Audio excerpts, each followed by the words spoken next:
আসসালামু আলাইকুম ওয়া রাহমাতুল্লাহ। বিডি মেজারমেন্টের একটা নতুন টিউটোরিয়ালে আপনাদেরকে স্বাগতম। আমাদের আজকের টিউটোরিয়ালটা টাইলসের পরিমাপের উপরে, অর্থাৎ একটা রুমে আপনাকে কি পরিমাণ টাইলস কিনতে হবে, আমাদের আজকের টিউটোরিয়ালটা এর উপরে। শুধুমাত্র রুম না, অনেক সময় ওই রুমের সাথে ছোট একটা বারান্দা আছে, রুমের সাথে একটা কিচেন রান্নাঘর থাকে, অনেক সময় রুমের সাথে একটা ওয়াশরুম থাকে। এই সব জিনিস মিলাইয়াও অনেক সময় রুমটা অনেক আঁকা বাঁকা তেরা হয়ে যায়। ওই রুমের জন্য আমরা কয়েকটা টাইলস কিনবো, মূলত আমাদের আজকের টিউটোরিয়ালটা দেখলে আপনারা এই জিনিসটার ধারণা পাবেন। এরপরেও শুধু রুমের ফ্লোরের যে অংশ সেটা না, আপনি দেখবেন যে রুমে টাইলস করা, ওই রুমের ওয়ালের নিচের অংশেও একটা করে টাইলস 10 ইঞ্চি, এরকম 8 ইঞ্চি বিভিন্নজন বিভিন্নভাবে দিয়ে রাখে। এই পরিপূর্ণ হিসাবটা আপনি কিভাবে পাবেন, আমাদের আজকের টিউটোরিয়ালটা মূলত এর উপরে। চলুন আমরা হোয়াইট বোর্ডের মাধ্যমে দেখে আসি যে একটা রুমের জন্য আপনাকে কি পরিমাণ টাইলস কিনতে হবে। টাইলসের হিসাব করার জন্য প্রথমত আমাদের যে জিনিসটায় কাজ করতে হবে সেটা হলো আমার রুমটা যে আছে ওই রুমটাকে আমি মাপতে হবে। প্রথমত যে রুমটা আমার কত বর্গ ফুট আছে, এটাকে আমরা সাধারণত সবাই যেটা দিয়ে মাপে ফুট বা ফিতা দিয়ে মাপবো, এই জন্য আখেরে বর্গ ফুট বাইর হবে। আমরা সাপোজ ধরেন আমাদের রুমটা সহজ সরল এরকম আয়তাকৃতির আছে। হ্যাঁ, প্রথমত আমরা পারফেক্ট সহজ সরল একটা রুম যখন আপনাদেরকে দেখাবো এবং এটার হিসাব যখন আপনি পরিপূর্ণভাবে বুঝবেন, তারপরে যেই কোনো আঁকা বাঁকা তেরা রুমও আপনি খুব সহজে ওইটা পরিমাপ করতে পারবেন। ধরেন আমরা এই রুমটার দৈর্ঘ্য আমরা পেলাম 14 ফুট আরও 9 ইঞ্চি এবং এই রুমটার প্রস্থ আমরা পেলাম 12 ফুট আরও 6 ইঞ্চি। এই রুমটাকে আমি কয়টা টাইলস দিলে আমার দেখা গেছে যে এই রুমটা পরিপূর্ণ হবে। এবং এর পরবর্তীতে আসবে টাইলসের হিসাব, যে টাইলস বিভিন্ন হিসাবের আছে, বিভিন্ন সাইজের আছে। আমার আর আপনার রুম যেরকম বিভিন্ন সাইজের আছে, টাইলসও এরকম বিভিন্ন বড় ছোট বিভিন্ন রকম সাইজের আছে। আমি আপনাকে আজকে একটা সাইজ দেখাবো, আপনি চেষ্টা করলে ইনশাল্লাহ যে কোনো সাইজেই ওই হিসাব মতো নিতে পারবেন। আমরা যে সাইজটা আপনাকে টাইলস দেখাইতেছি সেটা হলো, সাপোজ ধরেন এই টাইলসটার দৈর্ঘ্য হলো 14 ইঞ্চি এবং প্রস্থ হইল 10 ইঞ্চি। 14 ইঞ্চি এবং 10 ইঞ্চির এই টাইলস দ্বারা আমাদের এই 12 ফুট 6 ইঞ্চি এবং 14 ফুট 9 ইঞ্চির এই রুমটা আমরা কতটা টাইলসে ঢাকা যাবে, আমাদেরকে আজকে আমরা এই কাজটা করব। পরবর্তীতে আমরা ইনশাল্লাহ শেষ পর্যায়ে আসলে ধারণা দিয়ে দেব যে রুম যদি অন্য রকম হয়, আঁকা বাঁকা তেরা হয় এবং টাইলস যদি আমার আরও বিভিন্ন সাইজের হয়, সেই ক্ষেত্রে আপনি কি করবেন। তো এই ক্ষেত্রে আমাকে প্রথমত যেটা করতে হবে, রুমের বর্গফুট বের করতে হবে। তো রুমের বর্গফুট বের করার জন্য আমরা যেটা করব সেটা হলো, আমাদের দৈর্ঘ্য আমরা পেলাম দেখেন 14 ফুট আরও 9 ইঞ্চি এবং আর প্রস্থের সাথে গুণ করতে হবে। প্রস্থ হলো আমাদের 12 ফুট আরও 6 ইঞ্চি। এখন এই গুণ করার আগে আগে অনেকে দেখবেন, অনেকে আছে এরকম, এখন সে কি করবে, 14.9 গুণ 12.6 এভাবে করবে। এভাবে করলে কিছুটা পার্থক্য হয়ে যাবে, এই জন্য যে এখানে দুই প্রকারের জিনিস, একটা হলো ফুট আর একটা হলো ইঞ্চি, একটা হলো ফুট আর একটা হলো ইঞ্চি। এখানে গুণ করার আগে আগে নিয়ম হলো আপনি একই প্রজাতির করে নেন। তার মানে এখানে সহজের জন্য আপনি ইঞ্চিটাকে ফুট বানান, আর যে কোনো ইঞ্চিকে ফুট বানাতে হলে ইঞ্চিকে 12 দ্বারা ভাগ করতে হয়। তো এই হিসাবে আমাদের 14 ফুট আছে, আমরা 14 লিখলাম। 9কে আপনি 12 দ্বারা ভাগ করেন, 9কে 12 দ্বারা ভাগ করলে দেখবেন ক্যালকুলেটারে আসবে 0.75। এখন আমি এটার উপরে ফুটের চিহ্ন দিলাম। 14 ফুট 9 ইঞ্চি যে কথা, 14.75 ফুট ওই একই কথা। আবার গুণচিহ্নের গুণচিহ্ন দিলাম, 12 আমি 12 লিখলাম। 6কে আপনি 12 দ্বারা ভাগ করে দেখেন, 6কে যখন 12 দ্বারা ভাগ করেন আপনি দেখবেন পাইবেন 0.5 অথবা 5, এরপরে শূন্য দিলেও দিতে পারেন, না দিতে পারেন, সেম রেজাল্ট হবে, কোনো অসুবিধা নাই। আপনি মনে করেন যে ঠিক আছে, আপনি 12 ফুট 6 ইঞ্চি যে কথা, 12.5 ফুট ওই একই কথা। এখন আপনি এই দুটোটা গুণ করবেন।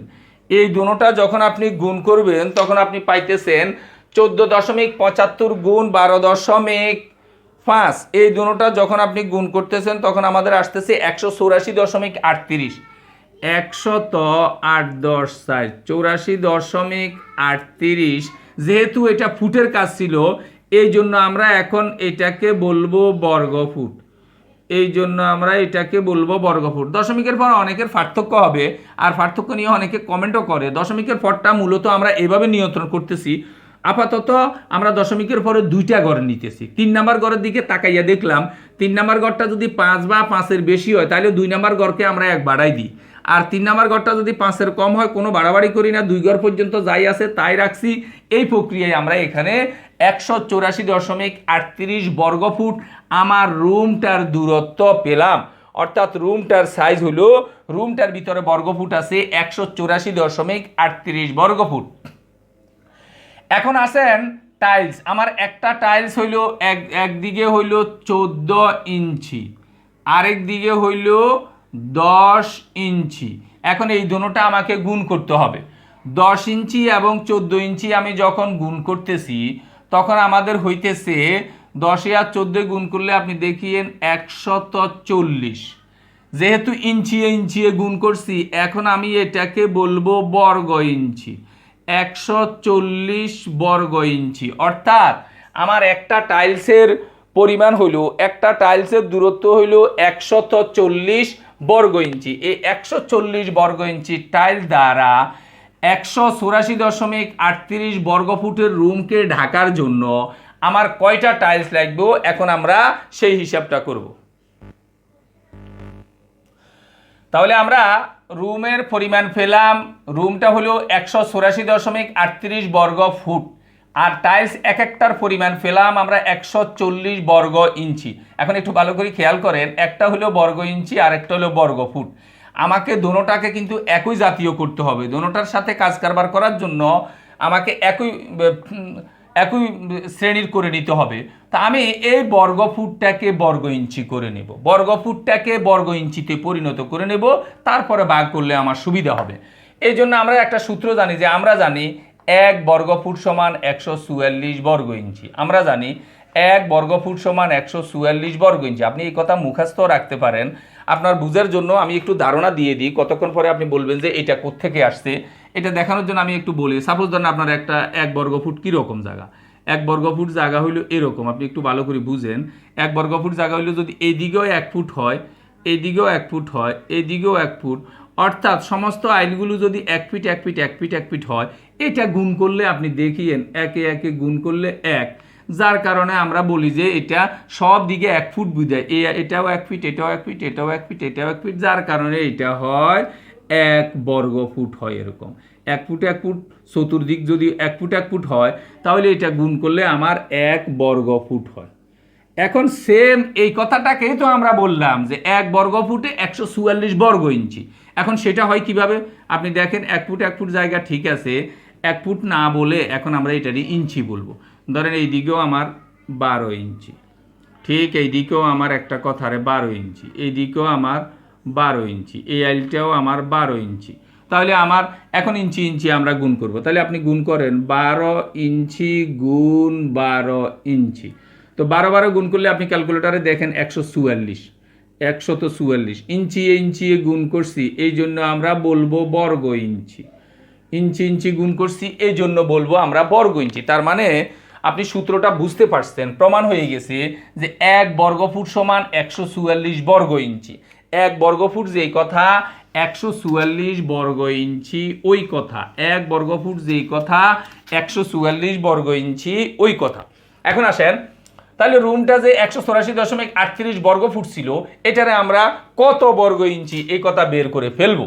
এটা বের করতে হলে এখন আমরা লিখবো সুতরাং 108.84 বর্গ ফুট সমান 108.84, এটাকে আপনি গুণ করবেন 144 দ্বারা। তাহলে আপনার রুমের পরিমাণটা বর্গ ইঞ্চিতে চলে যাবে, বর্গ ইঞ্চিতে চলে যাবে। আর এটা যখন আপনি গুণ করবেন তখন আপনি ক্যালকুলেটারে পাবেন, দেখবেন 26,550.72, 26,550.72 বর্গ ইঞ্চি। এখন আর বর্গ ফুট রইল না, এখন এটা পরিমাণটা হয়ে গেল বর্গ ইঞ্চিতে, অর্থাৎ এটা বর্গ ইঞ্চিতে চলে আসছে।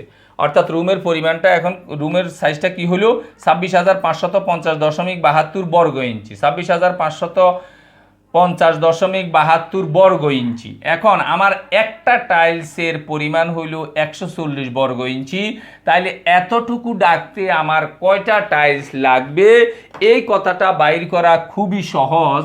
এখন আপনি জাস্ট এটাকে শুধু 140 দ্বারা আপনি ভাগ করবেন, তাহলে আপনার কতটা টাইলস লাগবে এই কথা বের হয়ে যাবে। দেখেন আমাদের এই ভাগটা আপনি যখন করবেন 26,550.72কে যখন 140 দ্বারা ভাগ করবেন, তখন আমাদের টাইলসের পরিমাণ আসতেছে 189.65টি।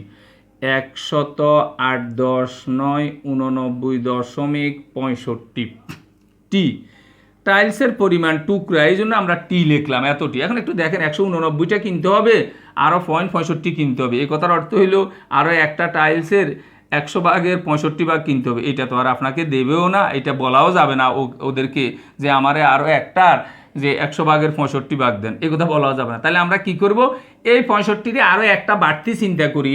পরের লাইনে আমরা বলি যে 190টা কিনবো।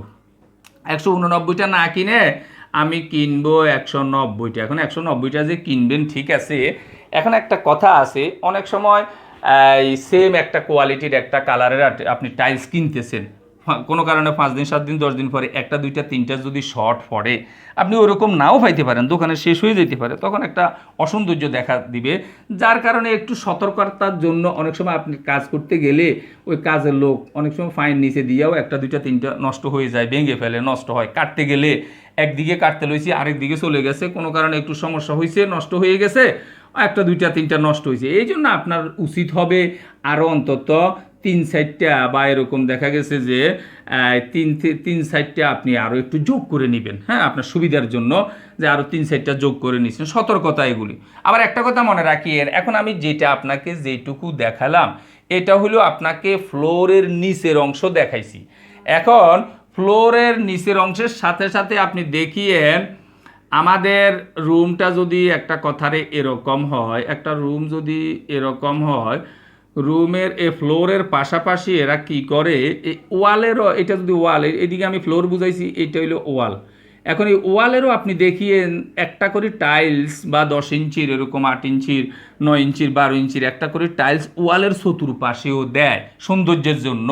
না হলে খারাপ দেখা যায়, শুধু ফ্লোরে দিল একটা বেশি দৃষ্টিকটু দেখা যায়, সৌন্দর্যের জন্য। এখন আপনাকে এটার সাথে আবার এটাও যোগ করে নেবেন, যে দেখা গেছে যে আমার রুমের দৈর্ঘ্য কত, হ্যাঁ, ওই অনুযায়ী এই পাশে আবার আমার কয়টা টাইলস লাগবে, চতুর্দিক আবার এরকম মোড়াইতে আমার আরও কয়টা টাইলস লাগবে। কারণ আপনি এইটুকু এনে আবার আমার বলবেন যে যে আপনি তো রুমের পরিমাণই মাফি চলে গেলাম, আনলাম, এখন দেখা গেছে যে টাইলস বসাতে যাইয়া আমার শর্ট পড়ে না। একটু সতর্কতার সাথে আমাকে কাজ করতে হবে। চতুর্দিকে এই টাইলসগুলো কয়টা লাগবে এটাও আবার একইভাবে আমাকে হিসাব করে নিতে হবে, যে আমার আরও বাড়তি কয়টা টাইলস এখানে দরকার আছে। তারপরে সবটা যোগ করে আপনি বলবেন যে আমার সব মিলিয়ে এতটা টাইলস লাগবে, সেটা যতটা আসে আপনি অতটা নিয়ে তারপরে আপনি পারফেক্ট একটা ধারণা পেয়ে গেলেন যে আমার এতটা টাইলস লাগবে। আমরা পারফেক্ট একটা রুমের কতটা টাইলস লাগবে সেই জিনিসটা বের করলাম। এবার আসেন, আপনার রুমটা খুবই আঁকা বাঁকা তেরা, আপনার রুমটার এই অবস্থা। এটা হলো আপনার মেইন রুম, এই পাশে একটা বাথরুম আছে, এই পাশে একটা কোনা বাইরে হইছে বারান্দা আছে, এই পাশে একটা কিচেন আছে। চতুর্দিকটা আমরা যখন নিছি ঠিক আমাদের অবস্থাটা দাঁড়াই গেছে এরকম অনেক আঁকা বাঁকা তারা। এখন আমি কিভাবে হিসাব করব যে আমার কয়টা টাইলস লাগবে? হিসাবটা ঠিক আগের মতোই, একবারে সহজ সরল। আগে যেখানে কোনাকুনিগুলো আছে এগুলোকে আপনি আলাদা আলাদা হিসাব করেন। সাপোজ আপনি ধরেন এই কোনাটাকে আপনি আলাদা হিসাব করেন না, যখন এটা করবেন এটা একটা আবার চতুর্ভুজ আকৃতি হয়ে যাবে। আর এটার কত বর্গ ফুট আছে আপনি বের করবেন, আমরা যেভাবে দেখাইছি ওইভাবে। ধরেন এটার ভিতরে আমি 26 বর্গ ফুট পাইছি, এটার ভিতরে আমি 26 বর্গ ফুট পাইলাম। আপনি বারান্দাটাকে ওরকম আলাদাকে একটু একটু করে ফেলেন, আলাদা করে এটাকে একটু মাপেন যে এটা কতটুকু। ধরেন এটা আমরা 15 বর্গ ফুট পাইছি, কোনো কঠিন কিছু না, সহজ, একটু বুঝলে খেয়াল করলে খুবই সহজ জিনিস। এরপরে আসেন কিচেনটাকে আমরা আলাদা করে ফেলছি, ওই আলাদা করার ফলে ওই কিচেনটা আমরা পরিমাপ করছি, আর ওটার ভিতরে সাপোজ ধরেন আমরা 40 বর্গ ফুট পাইলাম। এখন আমার রুমটা দেখেন আগের মতোই সহজ সরল একটা সাধারণ রুম হয়ে গেছে। আঁকা বাঁকা তারা ওগুলা যেরকম আমরা আলাদা আলাদা দিক থেকে নিয়ে নিছি এখন পরিপূর্ণ রুমটাকে আমরা আবার আগের মতো ওই রকম করে হিসাব করব। আর হিসাব করে সাপোজ ধরেন না আপনি 100, 7, 10, 2, 72 বর্গফুট আপনি পেলেন। এখন আপনার উচিত হবে এই সবটা আপনি যোগ করে নেবেন যে টোটাল এটা কত বর্গফুট হইতেছে এটার জন্য। তাহলে আমরা যোগ করতে পারি 100, 7, 10, 2, 72 বর্গ, এটা হইল ফুট। এরপরে আসেন আমার আরেকটা হইল 40 বর্গফুট, আরেকটা হইল ধরেন 26 বর্গফুট, আরেকটা হইল 15 বর্গফুট। এই সবটা আপনি যোগ করবেন। সবটা যোগ করে আমরা পাইতেছি 253 বর্গফুট। 200, 5, 10, 3, 53 বর্গফুট। আপনি যোগ করে দেখিয়েন 253 বর্গফুট। এখন সেম আমরা 184 বর্গফুটের জন্য যেভাবে বাইর করছি 253 বর্গফুটকেও আমরা বর্গ ইঞ্চিতে নেব। এরপরে আবার টাইলসের সাইজ যে সবসময় 10 ইঞ্চি 14 ইঞ্চি হবে জিনিসটা ওই রকম না, ওইটা আমি একটা আপনাকে দেখিয়েছি। আপনি টাইলসের সাইজটা আপনি মেপে নেবেন, বা টাইলসের সাইজ আপনি যতটা পাইতেছেন ততটা তো আপনি দোকানে যাইয়া দেখবেন, আগে থেকে অন্যান্য বর্গ ইঞ্চিগুলো করে নিয়ে যাবেন। দোকানে যাইয়া জাস্ট যত বর্গ ইঞ্চির টাইলস আপনি সামনে আসছে আপনি সাথে সাথে তত দিয়ে ভাগ করে দেখবেন যে আমার কয়টা লাগবে। একটু বুদ্ধি থাকলে ইনশাল্লাহ খুব সহজে আপনি পারবেন। অতিরিক্ত টাইলস নিয়ে আসলে অনেক সময় কাজের লোকজন দেখবেন অতিরিক্ত নষ্ট করে ফেলে। আপনার পুরো একটা এখানে আংশিক সামান্য একটু দরকার টুকরা আছে, তাও অতিরিক্ত আছে বিদেশে সে ভালো একটা আবার কাটা শুরু করবে, সে দেখা গেছে যে টুকরা ওইটা দিতেছে না। হ্যাঁ, এভাবে 2-4-5টা এদিক সেদিক অনেক সময় বিভিন্ন কারণে নষ্ট হয়ে যেতে পারে। এই জন্য আপনি পারফেক্ট একটা সাইজ স্ট্যান্ডার্ড যদি আপনি জানেন যে আমার এতটা লাগবে, কারণ ওরা হিসাব নিকাশ দিতে আপনাকে সব সময় কয়েকটা বেশি বলবে, কারণ ওদেরও একটা দুর্বলতা আছে, 2টা নষ্ট করে ফেলছে আবার আপনাকে ফাটাইতে যাবে, আপনার একটা বিরক্তি আসবে, যার কারণে ওদের সতর্কতার জন্য ওরা সবসময় আপনাকে বেশ কিছু বেশি বলবে, যাতে দেখা গেছে যে ওই ঝামেলাগুলি না হয়, কোনো 2-4-5টা নষ্ট হয়ে গেল যাতে আপনি বুঝতে ওরকম না পারেন। এই জন্য আপনার ধারণাটা যাতে আপনার শতভাগ থাকে, এই হিসাব মতো আপনি খুব সহজে বুঝতে পারবেন যে আমার রুমের মধ্যে কয়টা টাইলস লাগবে। আশা করি টিউটোরিয়ালটা খুব ভালোভাবে বুঝতে পারছেন। টিউটোরিয়ালটা বুঝলে আপনি যে কোনো আকৃতির রুমের জন্য যে কোনো সাইজের টাইলস আপনার কয়টা লাগবে খুব সহজে বের করতে পারবেন। এরপরেও কোনো অংশে না বুঝলে আমাদেরকে কমেন্ট করলে আমরা ইনশাল্লাহ জবাব দেওয়ার চেষ্টা করব। ভিডিওটি ভালো লাগলে লাইক, কমেন্ট এবং শেয়ার করবেন। আর আমাদের ভিডিওগুলো ধারাবাহিক পাওয়ার জন্য চ্যানেলটাকে সাবস্ক্রাইব করবেন। এই আশাবাদ ব্যক্ত রেখে আজকের টিউটোরিয়ালটা এখানে শেষ করছি। আল্লাহ হাফেজ।